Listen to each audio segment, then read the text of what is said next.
एक बच्चा जब नीट की तैयारी शुरू करता है तो वो सिर्फ किताबें नहीं खोलता, वो अपने सपनों की पोस्टमार्टम टेबल पर खुद को रख देता है। सुबह 4 बजे उठना, कोचिंग, टेस्ट सीरीज, रिश्तेदारों के एक्सपेक्टेशंस, सोशल मीडिया छोड़ना, शादियां छोड़ना, दोस्त छोड़ना और कई बार खुद को भी छोड़ देना। Because in India NEET is not just an exam, it is an emotion, it is sacrifice, it is survival.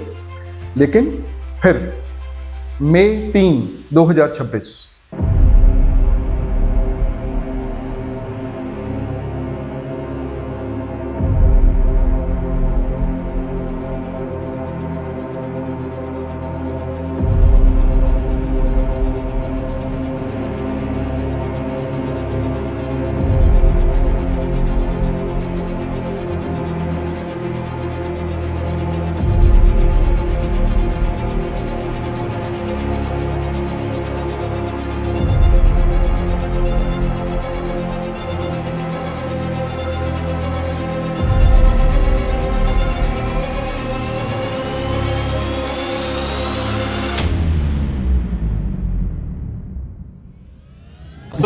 Date के लिए मैं अभी अपनी टीम के साथ बैठूंगा और अब अगले कुछ दिनों में पूरी शेड्यूल डेट का हम अनाउंस कर देंगे। हमारा प्रयास यही रहेगा कि हम कम से कम समय में एग्जाम कर लें, जिससे कि जो एकेडमिक कैलेंडर है, जो मेडिकल कॉलेजेस का एडमिशन शेड्यूल है, वो वायलेट ना हो।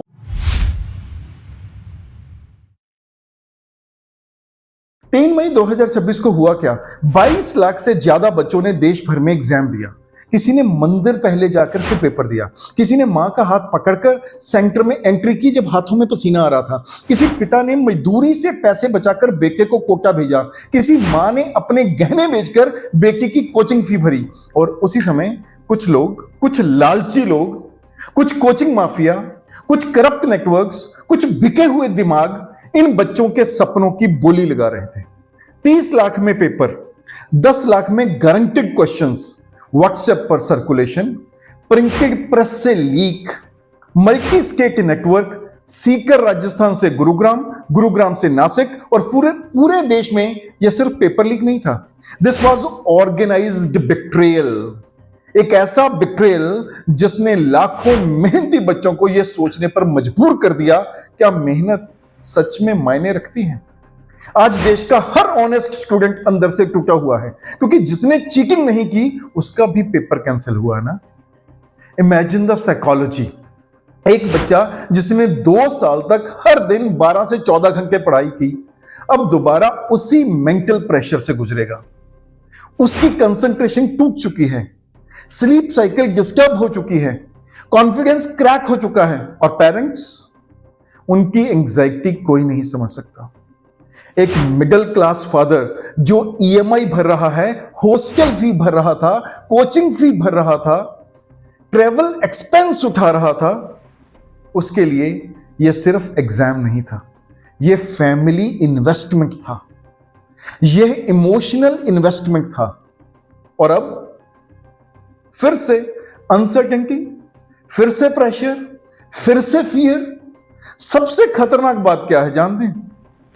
धीरे धीरे मेहनती बच्चे बिलीव करने लगते हैं कि सिस्टम ईमानदार लोगों के लिए बना ही नहीं, और यही किसी भी देश का, किसी भी राष्ट्र का सबसे बड़ा पतन होता है, जब युवा यूथ मेरिट पर भरोसा खो दे तो देश का फ्यूचर कोलैप्स होने लगता है।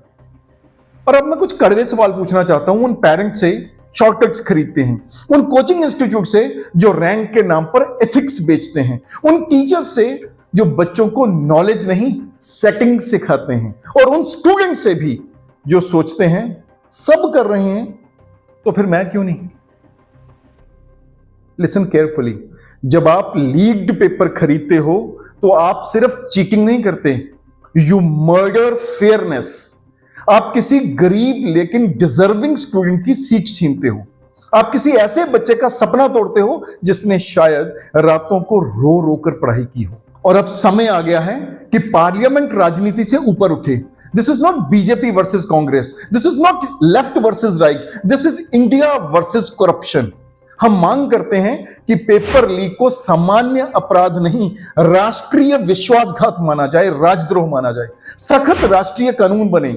ऑर्गेनाइज्ड एग्जाम लीक्स पर आजीवन कारावास, संपत्ति जब्ती, कोचिंग माफिया पर परमानेंट बैन, गवर्नमेंट कॉन्ट्रैक्ट से life time blacklist, fast track courts, digital surveillance and accountability और हर इन्वॉल्व व्यक्ति की पब्लिक डिस्क्लोजर, क्योंकि जो लाखों बच्चों का भविष्य बेचता है, फ्यूचर बेचता है, वो सिर्फ कानून नहीं तोड़ता, वो किसी देश की, राष्ट्र की आत्मा पर हमला करता है। 2024 में भी तो लीक हुआ था, क्वेश्चंस उठे थे, प्रोटेस्ट हुए थे, लेकिन देश शायद पूरी तरह नहीं जागा। 2026 ने साबित कर दिया, अगर अब भी नहीं जागे तो आने वाली पीढ़ियां मेरिट पर नहीं, मनी, माफिया और मैन्युपुलेशन पर भरोसा करेंगी। और उस दिन इंडिया सिर्फ एग्जाम नहीं हारेगा, भारत अपनी नैतिकता हार जाएगा। मैं उन सभी स्टूडेंट से कहना चाहता हूं, please don't lose faith in yourself. गलती आपकी नहीं है यार, आपकी गलती बिल्कुल भी नहीं है। आपकी मेहनत अभी भी पवित्र है, सेक्रेड है, आपका संघर्ष अभी भी सच्चा है और आपकी ईमानदारी आज भी उस देश की सबसे बड़ी उम्मीद है। यकीन मानिए, उन लोगों के लिए जिन्होंने यह किया, याद रखो, तुमने सिर्फ पेपर लीक नहीं किया, तुमने किसी मां की दुआ तोड़ी है, किसी पिता की उम्मीद तोड़ी है, किसी बच्चे की जिंदगी हिलाई है और एक राष्ट्र की आत्मा को घायल किया है। Bharat will not forget this, Bharat must not forgive this casually. No, अब फैसला सिर्फ सरकार का नहीं, पूरे देश के कॉन्शियंस का है। जब मेहनत हारने लगे, सेटिंग जीतने लगे, तो समझ लो राष्ट्र को सिर्फ रिफॉर्म्स नहीं, जागरण की जरूरत है। हर देशवासी को अब जागना होगा।